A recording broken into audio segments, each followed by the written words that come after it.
Hi അസ്സലാമു അലൈക്കും. നമുക്കിന്ന് ചോറിൻ്റെയൊക്കെ കൂടെ സൈഡ് ഡിഷായിട്ട് കഴിക്കാൻ പറ്റുന്ന സൂപ്പർ ഈസി ആയിട്ടുള്ള ഒരു റെസിപ്പി നോക്കാം.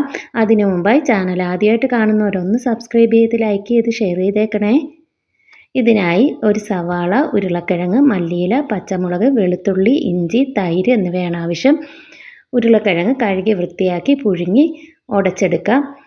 ഒരു ബൗളിലേക്ക് തൈരൊഴിച്ച് 1 സ്പൂൺ മുളക് പൊടിയും ഇട്ട് നല്ല രീതിയിലൊന്ന് മിക്സ് ചെയ്തെടുക്കാം. ഇതിലേക്ക് പുഴുങ്ങി ഉടച്ച് വെച്ചിരിക്കുന്ന തൈരും നീളത്തിലരിഞ്ഞ് വെച്ചേക്കുന്ന സവാളയും പച്ചമുളകും മല്ലിയിലയും കൂടി ചേർത്ത് നല്ലവണ്ണം മിക്സ് ചെയ്ത് വയ്ക്കാം. ആവശ്യത്തിന് ഉപ്പും കൂടി ചേർത്ത് കൊടുക്കണം.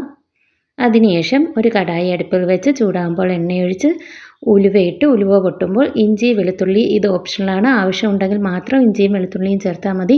ഇഞ്ചി, വെളുത്തുള്ളി, വറ്റൽമുളക് ചതച്ചത് എന്നിവയും കൂടി ചേർത്ത് ഒന്ന് ഗാർണിഷ് ചെയ്തെടുക്കാം. സ്വല്പം മല്ലിയിലയും കൂടെ വിതറി കൊടുക്കാം. ചോറിൻ്റെ കൂടെയൊക്കെ സൂപ്പർ അടിപൊളി ടേസ്റ്റാണ്. മറ്റ് കറികളുടെ ഒന്നും തന്നെ ആവശ്യമില്ല. എല്ലാവരും ട്രൈ ചെയ്ത് വാങ്ങണം. മറ്റൊരു വീഡിയോയുമായി കാണുന്നവരെ അസ്സലാമു അലൈക്കും.